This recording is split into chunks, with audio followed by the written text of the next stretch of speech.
Hello and welcome. My name is Angel. If this is your first video with me, I grew up in a cult called the Children of God, and I've been out for a little over a decade, and I've been trying to connect with human beings since then, and it's been fairly difficult. But this is kind of like a research project in how to connect with people, and I want to find the things, like find the commonality, even though our circumstances are really different. And the way that I found to do that is just to kind of share my struggles and share the things that I love and find people out there who like share the same struggles and the things that I love as well. So thank you for being here if you're here. Today I thought I would do something fun and I would do a personality test. And I took the Myers-Briggs test just like online for free, one of the 16 personality tests. So if you don't know Myers-Briggs, Myers-Briggs says, the internet says, it is a type indicator. It's an assessment questionnaire designed to measure psychological preferences in how people perceive the world and make decisions. So, and the funny thing is, when I first left the cult, I took this test, and you get a set of letters. You get a set of 4 letters, and it either begins with an E that stands for extrovert or an I that stands for introvert.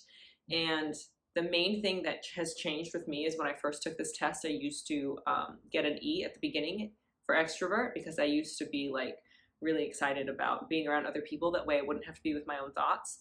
And then now I consistently get an I, now that I discovered like that I can kind of be at home with myself and think logically. Then I get like a hard I. It's I every single time. So I just took it again, and I got INTP-A. So I'll break it down. So in mind, it says this trait determines how we interact with our environment. I'm 53% introverted and 47% extroverted because I do enjoy getting to know people. So I like people. So, but I'm mostly introverted because I get my energy from being alone and being by myself.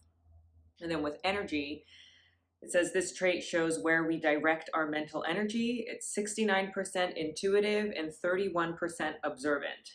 And I want to be more observant, so I don't understand that. But if you know the Myers-Briggs personality and you can break down what that is, then tell me, because I don't know. And then nature is the next one. It says this trait determines how we make decisions and cope with emotions. And mine is 56% thinking and 44% feeling. Because again, feelings usually have, like, I've seen a lot of people make really bad decisions off of feeling, so I always prefer thinking, and that's something that I'm working with my therapist to like allow my emotions to come through a little bit more, but I make decisions mostly through thinking them through and trying to be really logical about it. And the next one is tactics. It says this trait reflects our approach to work, planning, and decision making. And it says I'm 46% judging and 54% prospecting. I also don't know what that is, but I'm going to read a little bit more after this, so maybe it'll tell me. And then for identity, it says this trait underpins all others, showing how confident we are in our abilities and decisions. And I tested 82% assertive and 18% turbulent. And I agree with the assertive part. I think I'm a little bit assertive. And I agree with 18% turbulent. I feel like I feel a lot more turbulent most of the times. But then if I'm going to make a decision, then I'm going to make it and I'm going to stick by it because I will have thought it out, because I'm 56% thinking and only 44% feeling. But let me get a little bit deeper into it. So INTP-A/INTP-T. What's the difference? But I'm a logician personality. And it says, introduction, learn from yesterday, live for today, hope for tomorrow. The important thing is to not stop questioning. And that's a quote by Albert Einstein. And if there was a quote that summed up how I exist, that is a fantastic one. Learn from yesterday, live for today, hope for tomorrow, and the important thing is to not stop questioning. So I am on board with that. So it says the logician personality type is fairly rare, making up only 3% of the population, which is a good thing for them, as there's nothing they'd be more unhappy about than being common. I have feelings about that, but since thinking usually takes over, I'm going to let thinking take over, and I'm going to keep reading. Logicians pride themselves on their inventiveness and creativity, their unique perspective and vigorous intellect. Usually known as the philosopher, the architect, or the dreamy professor, logicians have been responsible for many scientific discoveries throughout history. I don't think that I will discover scientist stuff just because I don't know anything about science, but I would love to be responsible for some sort of discovery. Logicians are known for their brilliant theories and unrelenting logic. In fact, they are considered the most logically precise of all the personality types. They love patterns, and spotting discrepancies between statements could almost be described as a hobby. That's facts. Making it a bad idea to lie to a logician. This makes it ironic that logicians' words should always be taken with a grain of salt. It's not that they are dishonest, but people with the logician personality type tend to share thoughts that are not fully developed, using other as a sounding board for ideas and theories in a debate against themselves rather as actual conversation partners. I feel personally attacked, especially since that is what I'm doing right now. This may make them appear unreliable, but in reality, no one is more enthusiastic and capable of spotting a problem, drilling through the endless factors and details that encompass issues. They may appear to drift about in unending daydream, but logicians' thought process is unceasing, and their minds buzz with ideas from the moment they wake up. That's true. This constant thinking can have an effect of making them look pensive and detached, as they are often conducting full-fledged debates in their own heads. Exactly. But really, logicians are quite relaxed and friendly when they are with people they know or who share interests. However, this can be replaced by overwhelming shyness when logician personalities are among unfamiliar faces, and friendly banter can quickly become combative if they believe their logical conclusions or theories are being criticized. I know there are some friends who are watching who are probably freaking out and probably tend to agree. When logicians are particularly excited, the conversation can border on incoherence as they try to explain the daisy chain of logical conclusions that led to the formation of their latest idea. Oftentimes, logicians will opt to simply move on from a topic before it's ever understood what they were trying to say, rather than to lay things out in plain terms. Yes, and that is why communication is hard.